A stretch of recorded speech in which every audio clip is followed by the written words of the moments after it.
بسم اللہ الرحمن الرحیم۔ السلام علیکم ناظرین، 5 لوگوں کو مرتے وقت تھوڑی سی بھی تکلیف نہیں ہوگی۔ وہ 5 خوش نصیب لوگ کون کون سے ہیں، جانیں گے آج کی اس ویڈیو میں، لہٰذا ویڈیو کو آخر تک ضرور دیکھیے گا۔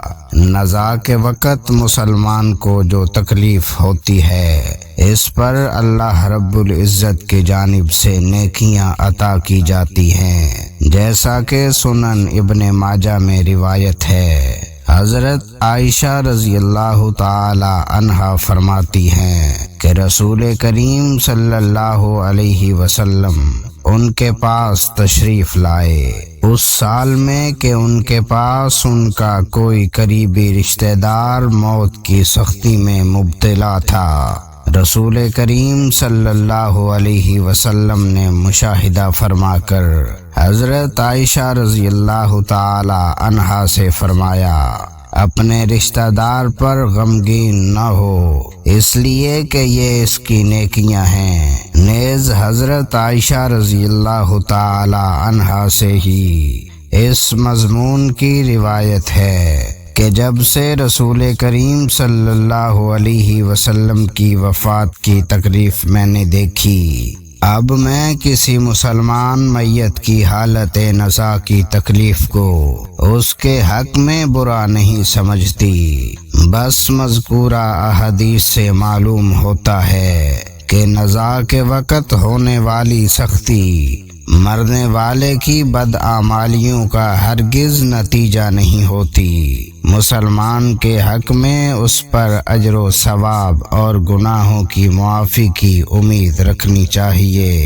دوستوں، 5 لوگوں کو مرتے وقت تکلیف نہیں ہوگی۔ حضرت عثمان غنی رضی اللہ تعالی عنہ نے فرمایا، دنیا میں 5 لوگ ایسے ہیں جن کو مرتے وقت ذرا برابر بھی تکلیف نہیں ہوگی، ان کی روح آسانی سے نکلے گی۔ حالت نزا کے وقت انسان کی آدھی روح اندر ہوتی ہے اور آدھی روح باہر ہوتی ہے، اور بندہ شدید تکلیف میں ہوتا ہے۔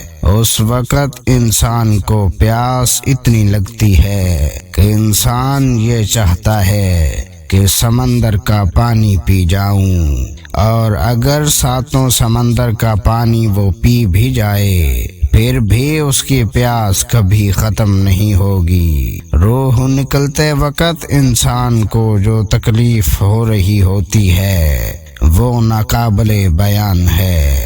حضرت عثمان غنی رضی اللہ تعالی عنہ نے فرمایا، یہ 5 لوگ ایسے ہیں کہ انہیں مرتے وقت ذرا بھی تکلیف نہ ہوگی، یعنی موت آسان ہوگی اور بغیر تکلیف کے ہوگی۔ پوچھا گیا کہ جناب وہ کون سے 5 لوگ ہیں جنہیں موت کی سختی میں بھی نرمی میسر ہوگی؟ تو فرمانے لگے کہ سب سے پہلا شخص وہ ہے جو اپنے ماں باپ کی موت کے بعد، یعنی ماں باپ کے مرنے کے بعد، وراثت کا حصہ اپنی بہن کو پہنچانے میں جلدی کرتا ہے، یعنی وراثت کا حصہ اپنی بہن کو جلد اور بر وقت پہنچاتا ہے۔ ایسا نہ ہو کہ بہن کے بچے بھوک سے بلکتے رہیں اور تم بہن کے حق پر قبضہ کیے بیٹھے رہو، اور بہن اس انتظار میں رہے کہ میرے بھائی کب مجھے میرے ماں باپ کی وراثت میں سے حصہ دے گا۔ بہت بار یہ بھی دیکھنے میں آتا ہے کہ بہن کی شادی نہیں ہوئی، جبکہ والدین دنیا سے رخصت ہو گئے، تو بھائی نے کہا کہ کوئی بات نہیں، جب بہن کی شادی کروں گا تو اس کا حصہ اسے جہیز کی صورت میں دے دوں گا۔ یاد رہے کہ اسلام میں بہن کو جہیز دینا فرض نہیں ہے، جبکہ ان کا وراثتی حق دینا فرض ہے۔ دراصل عورت کو جہیز دینا یہودیوں کی رسم ہے، اسلام اس کی ترغیب نہیں دیتا، لیکن اسلام میں عورت کا وراثت سے حصہ دینا فرض ہے۔ واضح رہے کہ والدین کی وراثت میں جس طرح ان کی نرینہ اولاد کا حق اور حصہ ہوتا ہے، اسی طرح بیٹیوں کا بھی اس میں شرعی حق اور حصہ ہوتا ہے۔ والدین کے انتقال کے بعد ان کا وراثت پر بیٹوں کا خود تنتنا قبضہ کر لینا اور بہنوں کے شرعی حصے سے شرعی حق سے محروم کر دینا ناجائز اور سخت گناہ ہے۔ بھائیوں پر لازم ہے کہ بہنوں کو ان کا حق اور حصہ اس دنیا میں دے دیں، ورنہ آخرت میں دینا پڑے گا، اور آخرت میں دینا آسان نہیں ہوگا۔ حدیث مبارکہ میں اس پر بڑی وعیدیں آئی ہیں۔ حضرت سعید بن زید رضی اللہ تعالی عنہ فرماتے ہیں، رسول کریم صلی اللہ علیہ وسلم نے فرمایا، جو شخص کسی کی بالشت بھر بھی زمین ہتھیائے گا، قیامت کے دن 7 زمینوں میں سے اتنی ہی زمین اس کے گلے میں توق کے طور پر ڈالی جائے گی۔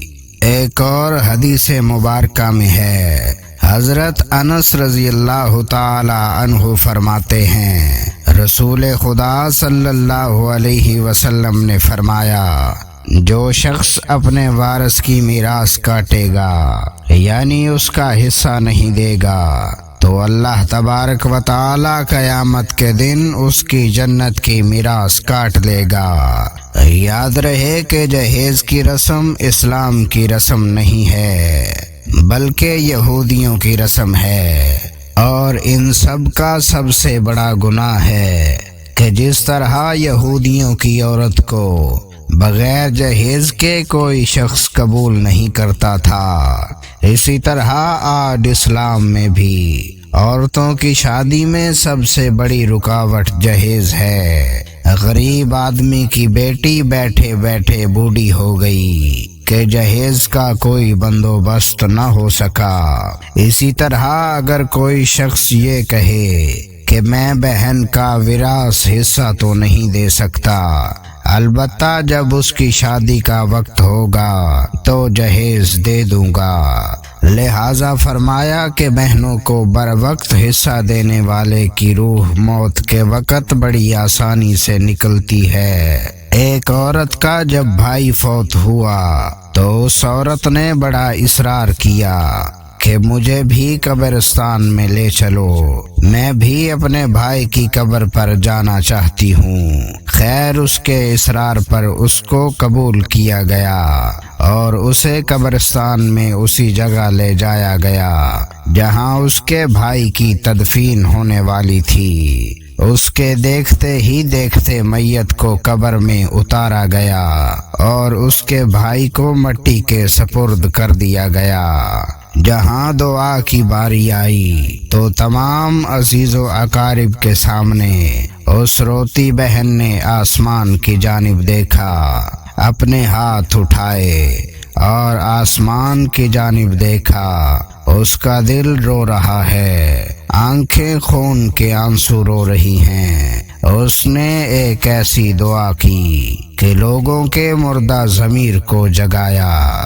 روتی بہن نے آسمان کی جانب دیکھا اور کہا کہ میرے مالک، اے انصاف کرنے والے رب، آج میرا بھی انصاف کر دے۔ وہ رو رو کر کہنے لگی، اے میرے مالک، تو میرے اس ظالم بھائی کو اپنی رحمت سے دور رکھنا، ایسے دور رکھنا جیسے اس نے مجھے میرے والدین کی وراثت سے دور رکھا۔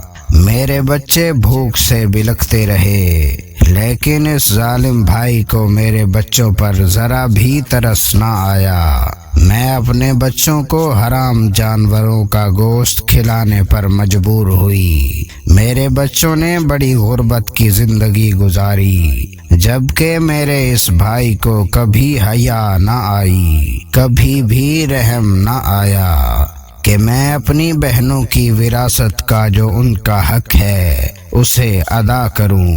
اے میرے مالک، تو آج انصاف کر دے، اور جس طرح سے اس نے میری وراثت کے حق سے مجھے دور رکھا ہے، اسی طرح تو اسے اپنی رحمت سے دور کر دے۔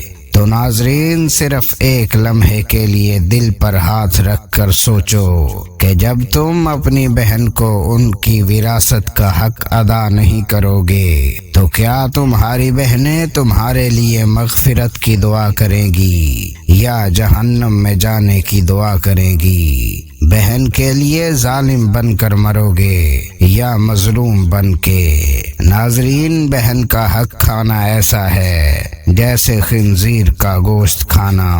ناظرین، دوسرا شخص وہ ہے جس کی روح بڑی آسانی سے نکلے گی۔ فرمایا کثرت سے صدقہ کرنے والا شخص، یعنی ایسا شخص جو اللہ اور اس کے رسول صلی اللہ علیہ وسلم کی رضا کے لیے اپنی مال و دولت میں سے یوں صدقہ کرتا ہے کہ جب وہ اپنے ایک ہاتھ سے کسی کو دیتا ہے تو دوسرے ہاتھ کو پتہ بھی نہیں چلنے دیتا۔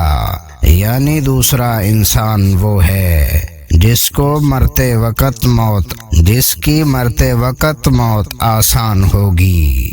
جو کثرت سے صدقہ کرے تو اس کی موت کے وقت اس کی روح آسانی سے نکلے گی۔ نمبر 3، ایسا انسان جو اپنی فیملی کے ساتھ اچھا سلوک کرنے والا ہے، یعنی اپنے ماں باپ، بیوی بچوں اور بہن بھائیوں سے نرم دلی کا رویہ رکھنے والا ہے، اپنی بیوی بچوں سے پیار کرنے والا ہے، حلال کا لقمہ کما کر اپنی بیوی بچوں کی کفالت کرنے والا ہے۔ بزرگان دین فرماتے ہیں کہ جب رزق حلال تنگ ہونے لگے تو دسترخوان کو وسیع کر لیا کرو، یعنی اپنی بیوی بچوں پر خرچ کرنا بھی صدقہ ہے، انہیں کھلانا پلانا بھی صدقہ ہے۔ لہٰذا ایسا شخص جو اپنی فیملی پر خرچ کرتا ہو اور ان سے حسن سلوک کرتا ہو تو جب وہ دنیا سے رخصت ہوگا تو اس کی روح نکلنے میں آسانی ہوگی اور اسے کوئی تکلیف نہ ہوگی۔ اسی طرح حضرت عثمان غنی رضی اللہ تعالی عنہ نے فرمایا، جو شخص یہ سوچ کر نماز ادا کرتا ہے کہ جو نماز وہ ادا کر رہا ہے وہ میرے رسول صلی اللہ علیہ وسلم کی آنکھوں کی ٹھنڈک ہے، نماز دین کا ستون ہے، نماز مومن کی معراج ہے، اسلام کفر میں تفریق ہے، تو 5 وقت کا نمازی موت کے وقت کسی قسم کے سرسرے میں مبتلا نہ ہوگا۔ پھر فرمایا 5واں شخص وہ ہے جو قرآن کی تلاوت کرتا ہے، یعنی خود بھی قرآن پڑھتا ہو اور دوسروں کو بھی قرآن سکھاتا ہو۔ پھر فرمایا راتوں کی تنہائی میں خود اٹھ کر قرآن مجید پڑھا کرو اور قرآن پڑھتے وقت رویا کرو۔ فرمایا کہ اگر رونا نہ بھی ہے تو رونے کی کوشش کر لیا کرو۔ حضرت داتا علی حجویری گنج بخش رحمت اللہ علیہ سے کسی نے پوچھا کہ حضرت اگر رونے کی کوشش بھی کرے اور پھر بھی رونا نہ آئے تو پھر کیا کریں؟ تو فرمایا کہ پھر اپنے مقدر پہ رویا کریں کہ کیا تم اتنے سنگ دل ہو چکے ہو کہ تمہاری آنکھیں آنسو بھی نہیں بھاتی۔ ناظرین، اللہ تعالیٰ سے دعا ہے کہ اللہ تعالیٰ ہم سب مسلمانوں کی موت کے وقت کی سختیوں کو دور فرمائے اور ہمیں ان 5 باتوں پر عمل کرنے کی توفیق عطا فرمائے اور ہمارا خاتمہ ایمان پر فرمائے۔ آمین یا رب العالمین۔